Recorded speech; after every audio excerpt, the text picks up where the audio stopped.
Mesdames et messieurs, bonjour, bienvenue à votre nouveau numéro de l'émission Éducation pour tous. Le thème d'aujourd'hui, nous allons parler plus sur le jeune Congolais face à la consommation du tabac. Sur ce plateau, je ne suis pas seule, il y a deux invités avec moi. Il s'agit de M. Godefroy Mboyo, il est responsable du programme économique à l'initiative locale pour le développement intégré. Il est à mes côtés. Et puis, deuxième invité, il s'agit de M. Dossi Kalombo. Il est le coordonnateur du club de jeunes sans tabac en République démocratique du Congo. C'est avec les deux que nous allons animer cette émission. Je tourne vers mes invités. Bonjour, M. Godefroy. Bonjour, madame. Comment allez-vous? Je vais bien, et vous? Et je vais bien, Dieu fait grâce. Et comment vos activités? Parlez-nous un peu de la santé de vos activités. Oui, nous allons bien au niveau de l'initiative locale pour le développement intégré, qui est une organisation de la société civile qui travaille beaucoup plus dans la gouvernance économique et aussi la gouvernance forestière, la transparence et aussi dans le domaine de la lutte anti-tabac. Donc nous allons bien, la santé de notre organisation se porte bien, nous travaillons, nous continuons notre plaidoyer en ce qui concerne la lutte anti-tabac. Merci beaucoup. Monsieur Dossi, je tourne vers vous. Vous êtes le coordonnateur du club de jeunes sans tabac. Merci beaucoup, madame la journaliste. Je le suis. Le mouvement évolue très bien. Très bien. Nous sommes une organisation, un club de jeunes qui a été créé par l'initiative locale pour le développement intégré, il dit en sigle, dans l'implémentation de son programme, de son projet plaidoyer fiscal sur les tabacs en République démocratique du Congo. Et l'objectif, c'était de créer une communauté plus large de la justice fiscale en République démocratique du Congo. Aussi, nous avons cet objectif qui est primordial d'abord, c'est de former et aussi de créer une génération de défenseurs de lutte anti-tabac en République démocratique du Congo. Et non seulement de lutte anti-tabac, mais de lutte contre les autres substances psychoactives, les autres substances psychotropes en République démocratique du Congo. Et déjà, dans quelques jours, déjà le vendredi, nous allons célébrer la journée mondiale sans tabac. Vous êtes le coordonnateur du club de jeunes. Que vise cette célébration? Oui, merci beaucoup, madame la journaliste. La célébration justement de la journée mondiale sans tabac vise la prise de conscience sur les dangers du tabac aux fumeurs passifs et aux fumeurs actifs. Et ce n'est pas la première fois. Selon l'historique, la célébration a commencé le 7 avril en 1987, pour la première fois, célébrée par l'Organisation mondiale justement de la santé. Et ça a été changé la date à partir de l'année suivante, où le 31 mai, nous célébrons à travers le monde la journée mondiale sans tabac.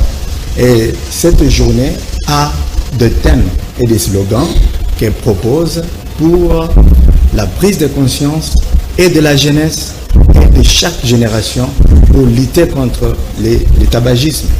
Et en 2020, le thème pour célébrer cette journée. C'était tactique utilisée par l'industrie du tabac et les industries communes pour attirer les jeunes générations.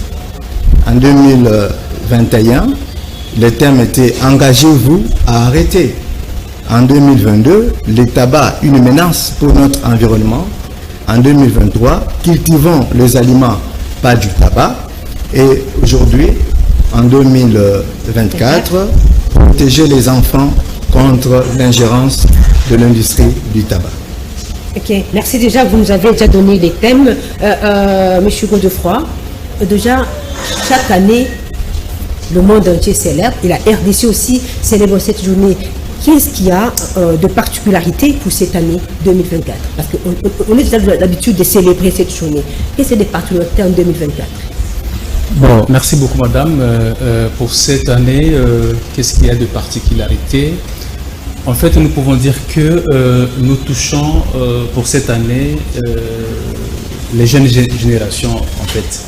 Et donc par là, nous sensibilisons la jeunesse congolaise sur les tactiques prédatrices de l'industrie du tabac. Comme vous le savez bien, l'industrie multiplie ses stratégies, n'est-ce pas, prédatrices pour influencer les jeunes, les nouveaux recrues, les nouveaux consommateurs. Et par là, ils passent dans des coins où il y a le jeune, c'est-à-dire dans des écoles, dans des supermarchés, dans des maisons, là où les enfants se récréent, n'est-ce pas?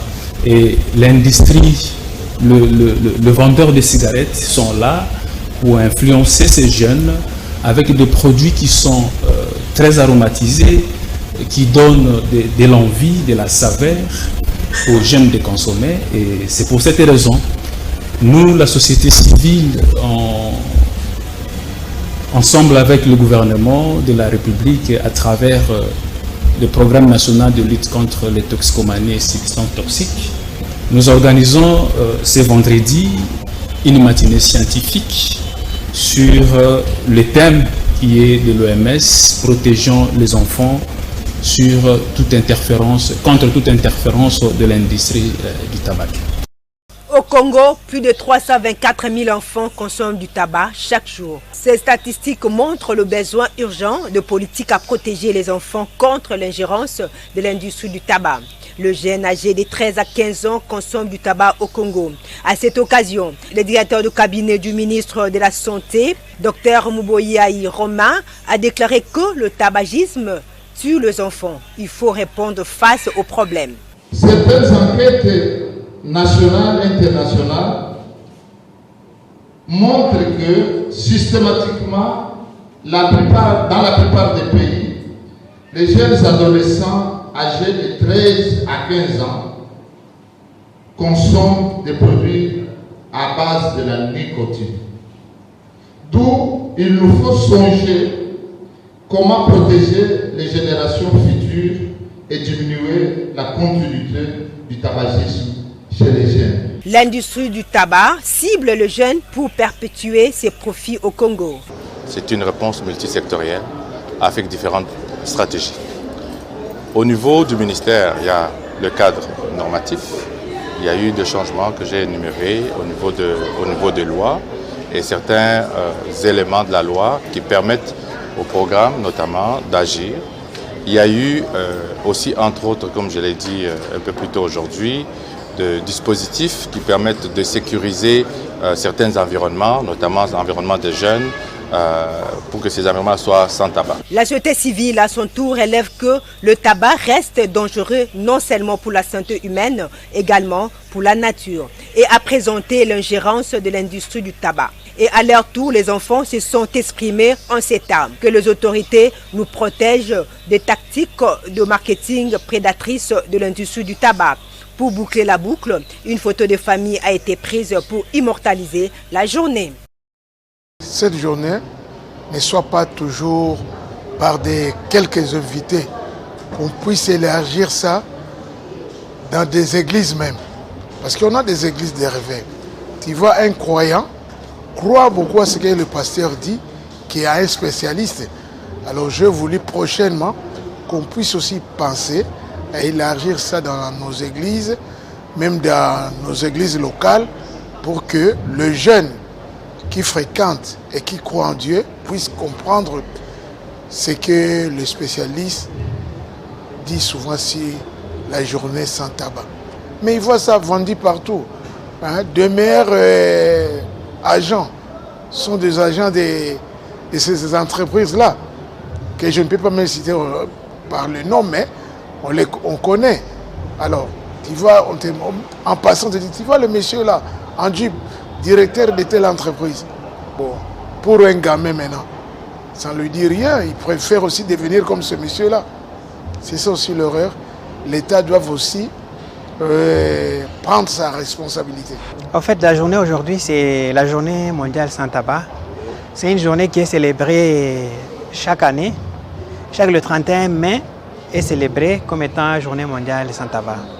Et pour cette fois-ci, on tire l'attention plus aux jeunes et aux enfants qui sont à la merci cette fois-ci de l'industrie du tabac, qui ne fait que multiplier ses stratégies pour essayer de séduire les jeunes à commencer aussi à fumer la cigarette. Alors, la journée d'aujourd'hui, nous tirons l'attention à tout le monde, puisqu'il faut comprendre que le tabac n'apporte rien au corps humain. Dans le tabac, il n'y a ni protéines, il n'y a ni vitamines, il n'y a ni quoi que ce soit dans le tabac, si ce n'est que détruire la vie des gens. Parlons un peu de vous, M. Godefroy. Depuis combien de temps et qu'est-ce qui vous a motivé, qu'est-ce qui vous a excité aujourd'hui d'évoluer dans ces secteurs de non-consommation de tabac? Pourquoi? Qu'est-ce qui vous a motivé? Madame, c'est depuis 2012 que nous sommes membres d'un réseau panafricain qui s'appelle Tax Justice Network Africa, un réseau qui travaille dans le domaine de la fiscalité, de la taxation, de la mobilisation des ressources nationales. Et étant membre, on a écrit ensemble avec d'autres partenaires un programme intitulé Plaidoyer fiscal sur le tabac en Afrique. Et nous avions soumis auprès de la fondation Gates et nous avions été acceptés. Et donc nous implémentons ces projets en RDC, c'est depuis 2019 que nous mettons en œuvre ces projets, qui est Plaidoyer fiscal sur le tabac. Un projet qui vise à réduire la consommation du tabac auprès de la population congolaise, notamment le jeune, à travers un levier qui est la fiscalité du tabac. Parce que, vous le savez bien, et même les évidences scientifiques le démontrent que lorsqu'on arrive à taxer le produit du tabac, ça a un double avantage. Ça veut dire qu'on mobilise plus de ressources nationales. Donc, le ministère des Finances mobilise à travers la Direction générale des douanes et assises, mobilise plus de ressources dans les trésors publics. Et aussi, un avantage qui est régalien, qui est celui de protéger les populations du monde. Mais vous n'avez pas répondu à ma question. Je dis, qu'est-ce qui vous a motivé aujourd'hui, M. Godefroy, de vous intégrer, de vous mettre en place pour le plaidoyer, pour lutter contre la consommation du tabac, doucement en RDC? Pourquoi? Il y a des jeunes comme vous qui fument, vous voulez aussi rester fumé. Pourquoi vous vous êtes retiré pour lutter contre cette... Justement, madame, c'est un engagement, c'est la passion qui nous a animés. Comme vous le savez bien, le tabac tue dans le monde plus de 8 millions de décès. Et parmi ces décès, les plus touchés, ce sont les personnes, n'est-ce pas, qui sont dans des économies vulnérables, comme les économies en développement, notamment la RDC. Et sur le 100%, on peut dire que 80% des décès sont dans ces économies-là. Et c'est pour cette raison que nous nous sommes engagés pour, n'est-ce pas, sensibiliser cette population, parce que l'avenir même de cette population, d'une économie d'ailleurs, c'est sa population. Donc, dans les années 30, ce sont cette jeunesse qui va produire, c'est cette jeunesse qui sera, je peux dire, l'espoir de demain. C'est cette jeunesse qui va mobiliser des ressources pour l'économie congolaise. Et donc, vu que la jeunesse est touchée, n'est-ce pas, nous, on ne pouvait que s'y mettre à côté, n'est-ce pas, sensibiliser d'autres jeunes mouvements pour combattre cette épidémie mondiale qui tue chaque année plus que la Covid depuis qu'elle a commencé. Vous venez juste de parler de votre projet. Déjà, vous êtes dans ce projet 5 ans déjà. Et est-ce qu'il y a des retombées favorables? Oui, justement. Et des résultats? Yes. Nous avions travaillé avec le gouvernement. Avant d'ailleurs ces financements, nous avions travaillé avec d'autres partenaires, notamment l'Alliance congolaise pour le contrôle du tabac, et aussi avec le gouvernement à travers son programme qui est le PNLCT. Nous avions travaillé pour, n'est-ce pas, la promulgation même de la loi de santé publique. Et dans cette loi, nous trouvons des dispositions liées à la lutte anti-tabac. Alors, non seulement ça, nous avions dans le cadre de notre plaidoyer travaillé avec le ministère des Finances à travers la Direction générale des douanes et assises pour, n'est-ce pas, réviser la loi portant code des assises. Et donc, la loi a été révisée en 2019. Ça c'est une réussite pour nous. Et non seulement ça, nous accompagnons à ces travaux, à ces travaux de plaidoyer, de recherche que nous menons. En 2019, on a mené une recherche sur les aspects fiscaux dans la lutte anti-tabac en RDC. L'année dernière, on venait de publier une étude sur l'interférence de l'industrie du tabac dans la mise en œuvre de politiques anti-tabac. Et nous continuons avec ces recherches. Il y a une étude sur l'impact du commerce illicite sur la taxation qui est en cours. Non seulement ça, nous sommes entrés, je crois la semaine prochaine, nous allons signer un contrat avec un consultant qui va élaborer, qui va faire une analyse sur les incitations fiscales accordées à l'industrie du tabac. Il y a plus de recherches que nous menons et plus de retombées sur le plan évolution même de la lutte anti-tabac en RDC. Ok. Monsieur Dessy, je tourne vers vous. Vous êtes le coordonnateur du plaid de Jeunes sans tabac. Y a-t-il des avancées significatives dans la lutte contre les toxicomanies et les substances toxiques en République démocratique du Congo, surtout dans les milieux de jeunes? Merci beaucoup, madame. Effectivement, il y a une suite favorable, parce qu'il y a d'abord les organisations de lutte anti-tabac qui avancent très bien et qui nous soutiennent aussi dans cette lutte anti-tabac. Et vous savez vous-même que la taxation, c'est parmi les moyens qui sont jugés efficaces. C'est même le moyen les plus efficaces pour lutter contre le tabagisme dans le monde, partout ailleurs. Et nous sommes en train de chercher comment est-ce que les influences de cette taxation puissent se répercuter sur la consommation des jeunes. C'est ce que nous voulons. Nous voulons réduire sensiblement à long terme, vous voyez, dans un futur plus proche, la consommation de ces substances chez les jeunes. Et dans les substances psychoactives, nous n'avons pas que le tabac. Il y a l'alcool, nous avons aussi la drogue, il y a chambre, chicha même. Nous voyons que ce sont des substances qui détruisent la capacité cérébrale de jeunes. Et comment faudra-t-il envisager un développement durable aussi longtemps que la génération présente et même la génération future est en fait détruite?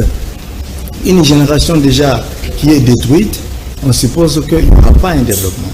Alors, nous sommes en train d'envisager d'autres activités en tant que club des jeunes pour contrecarrer, pour lutter, pour sensibiliser à ces jeunes-là d'abandonner le tabac, pour sensibiliser aux jeunes d'abandonner des substances psychoactives. Parce que l'avenir du Congo dépend de la jeunesse. Et si on avait assez de jeunes qui réfléchissent sur ces thématiques, alors nous connaissons que la consommation de ces substances psychoactives commence par le tabac.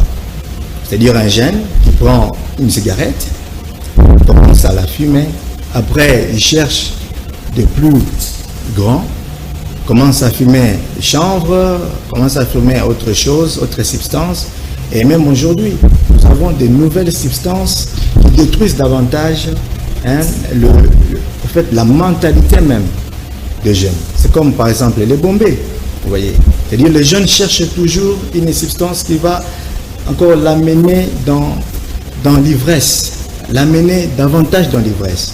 Et en cherchant ces substances-là, nous détruisons davantage notre jeunesse. Ainsi donc, le club des jeunes est là, non seulement pour interpeller, mais pour demander à ces jeunes et même à l'État congolais de soutenir la lutte anti-tabac et de soutenir la jeunesse qui milite contre ces substances psychoactives afin que l'avenir de notre pays soit l'avenir radieux. Y a-t-il une politique que votre structure, que vous mettez en place pour arriver à atteindre cette jeunesse? Vous avez une politique? Oui, il y a une politique. Parce qu'on peut atteindre la jeunesse que par des activités de la jeunesse. On atteint la jeunesse par ces activités. Alors, nous, en tant que jeunes, nous savons que 70% de la population congolaise, elle est jeune. Jeune, c'est une population jeune. Alors, nous avons envisagé une politique d'approximation, c'est-à-dire parler à cette jeunesse-là. Il y a une politique d'aller vers la jeunesse, l'interpeller, la sensibiliser, la montrer la dangerosité de ces substances psychoactives. Il y a des activités de sensibilisation à grande échelle, où nous voyons même les corps du fumeur. Nous imprimons les outils de communication, où vous voyez comment le tabac détruit le corps du fumeur, comment le tabac endommage l'organisme, les cancers, beaucoup de maladies.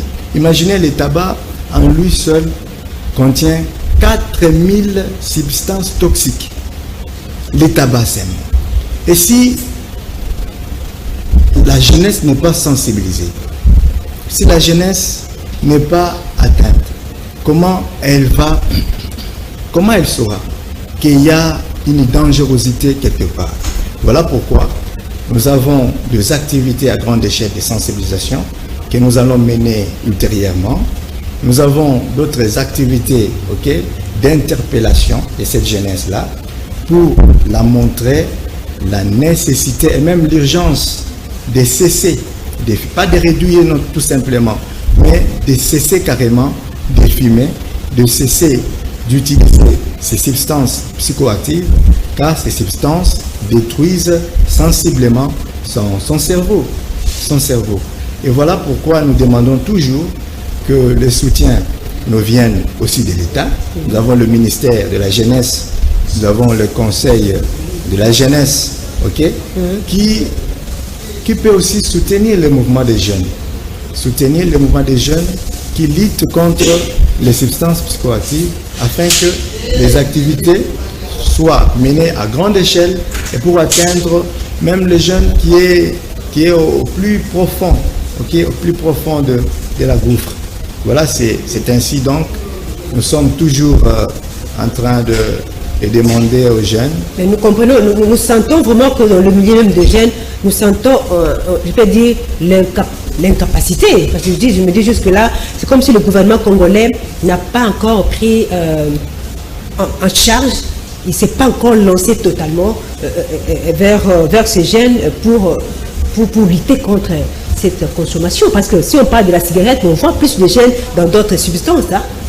Oui, je dirais ceci. Nous sommes régis par deux lois. Nous avons la Convention cadre de lutte anti-tabac sur le plan international. C'est cette convention d'ailleurs, et l'État congolais a ratifié, a signé en 2004, ratifié en 2005, cette convention.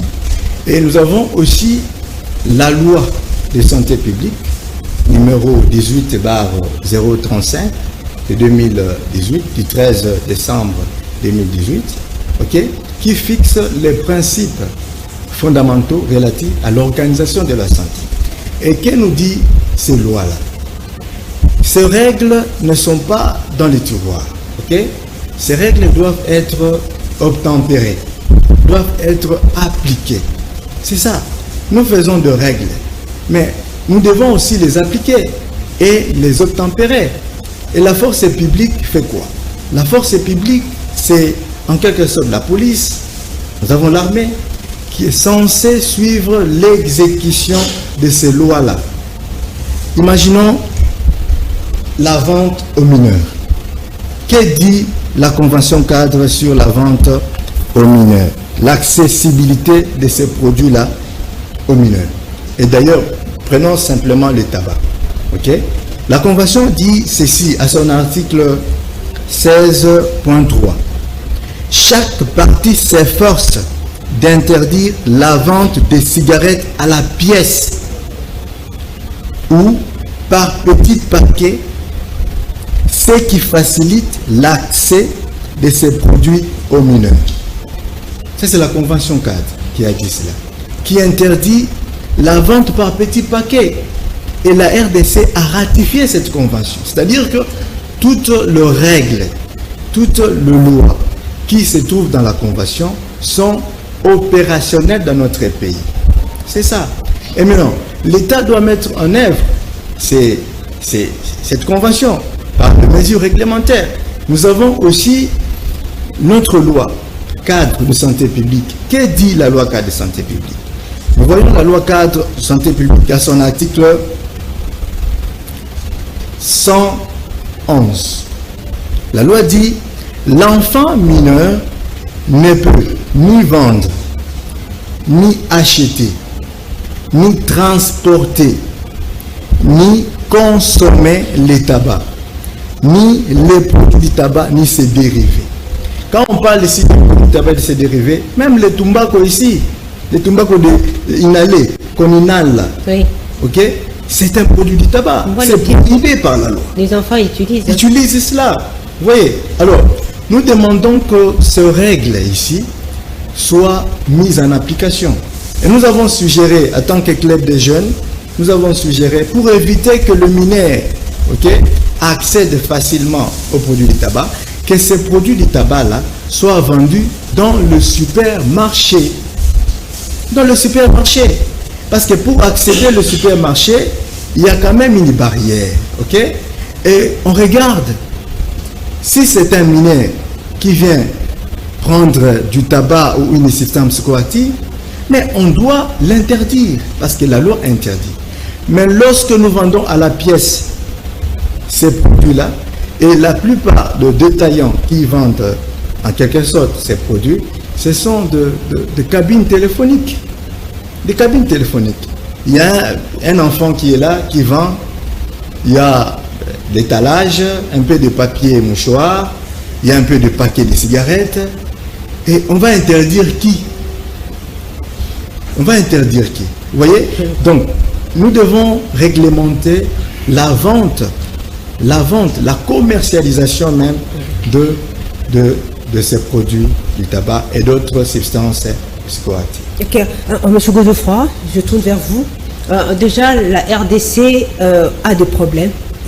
Ratification, c'est facile. Mais la mise en application pose problème. Aujourd'hui, déjà, vous travaillez sur l'augmentation des taxes sur le tabac. Quel mécanisme mettez-vous en place pour réduire commerce illicite, ingérence de l'industrie du tabac? Ok, merci madame, merci. Et je remercie d'ailleurs mon co-débatteur qui est de Singolé. Par rapport à votre question, nous pouvons dire que la RDC a ratifié la convention cadre de lutte anti-tabac, comme il l'a souligné, et nous avions mis en œuvre une loi de santé publique. Et cette loi de santé publique trouve des problèmes de mise en application. En souffrance. De mise en application. Et d'ailleurs, cette loi manque même de substance en termes d'efficacité, vous voyez. Et donc, nous d'ailleurs, dans notre plaidoyer, nous plaidons pour que cette loi soit révisitée dans la section qui concerne la lutte contre les toxicomanies dans son ensemble. Et qu'est-ce que nous faisons dans notre organisation pour réduire, n'est-ce pas, l'accessibilité du tabac? Et nous travaillons avec d'autres partenaires pour mettre en place un modèle de simulation des droits d'assises. Madame, comme vous le savez bien, je l'ai dit tantôt que la fiscalité est un instrument le plus efficace pour réduire sensiblement les produits du tabac pour un pays. Parce qu'on tire un double avantage qui est celui de recettes qui vont entrer dans les trésors publics, qui vont permettre d'ailleurs au trésor public d'investir dans les programmes de santé des enfants, dans l'éducation et même pour orienter, n'est-ce pas, les personnes, les sévragés, les personnes qui veulent abandonner de consommer le tabac à d'autres activités que le gouvernement peut mettre en place. Et donc, il y a un modèle de simulation des droits d'assises qui donne des possibilités au gouvernement de voir quel système de taxation il faut mettre en œuvre pour un pays. Nous, en RDC, on a un système qui est ad valorem, et avec un système déclaratif où l'industrie du tabac, quand ils viennent auprès de la DGDA, ils ne déclarent pas suffisamment ce qu'ils vont importer. Vous voyez, un entrepreneur qui vient, il importe 15 conteneurs de cigarettes et il vous déclare 10 conteneurs. Et ce qu'on appelle le contrôle a posteriori, c'est fait par négociation entre les contrôleurs et l'entreprise tabassicole.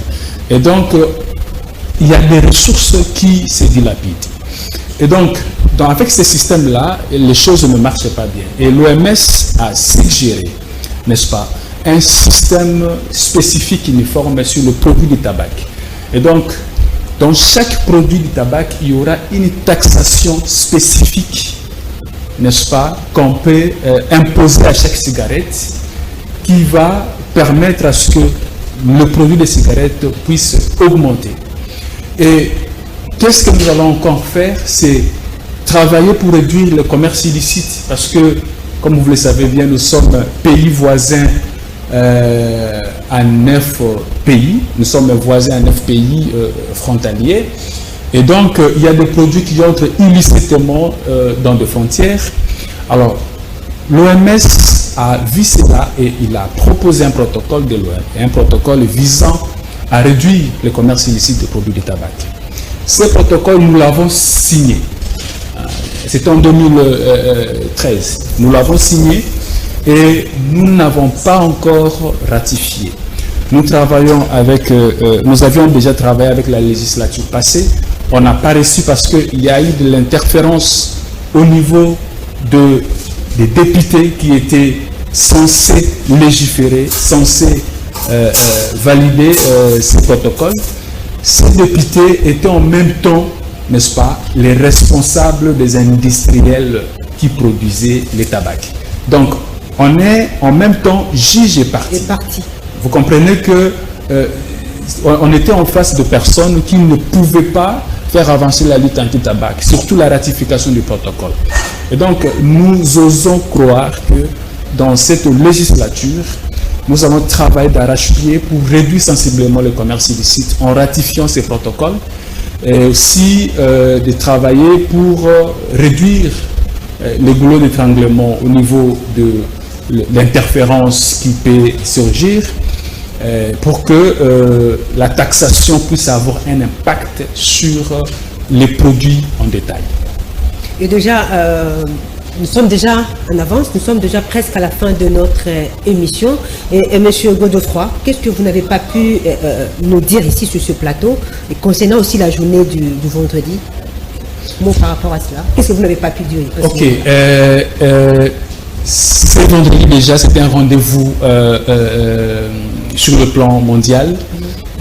On célèbre la journée mondiale sans tabac.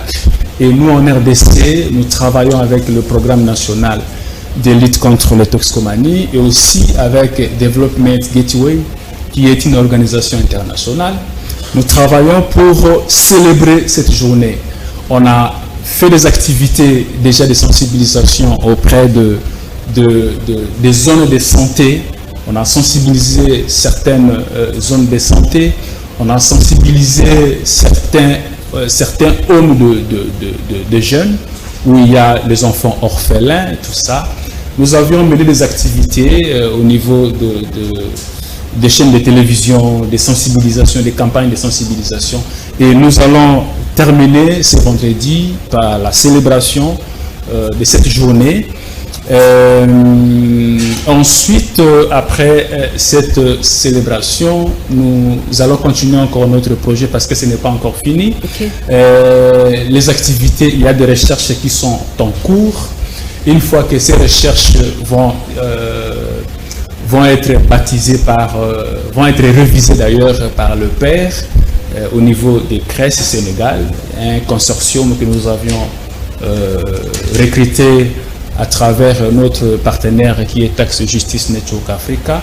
Une fois qu'on a le feedback, nous allons lancer ces recherches et aussi nous allons mettre en place, je l'ai dit, le modèle de simulation pour inciter le gouvernement, les décideurs politiques à opter pour une taxation spécifique qui est jugée efficace pour permettre à ce que nous puissions avoir des ressources suffisantes pour accompagner les personnes sévragées, les personnes qui veulent abandonner, et aussi pour protéger la santé des générations, surtout les enfants. Okay, merci beaucoup, Monsieur Dossi. Juste quelques miettes de secondes. Okay, merci beaucoup. Oui. J'aimerais dire un mot. Nous voulons que la jeunesse puisse avoir une santé mentale saine. Et nous voulons aussi protéger cette jeunesse contre l'ingérence de l'industrie du tabac.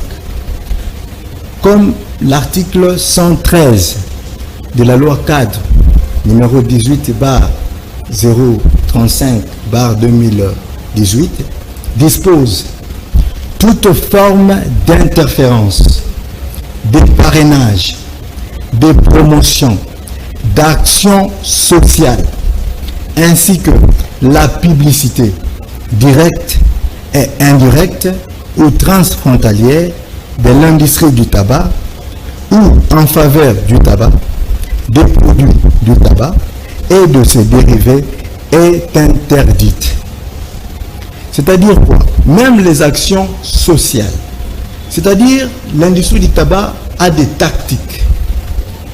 Et ces tactiques, c'est s'infiltrer dans la société par des actions sociales, par des dons, par des bourses d'études, par même des promotions.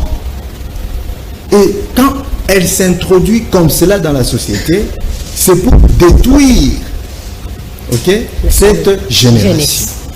Voilà pourquoi je demande aux jeunes de dénoncer, je dis bien de dénoncer l'interférence de l'industrie du tabac. Merci beaucoup. Merci M. Godefroy Mboyo. Merci M. Dossi Kalombo d'avoir répondu à notre invitation.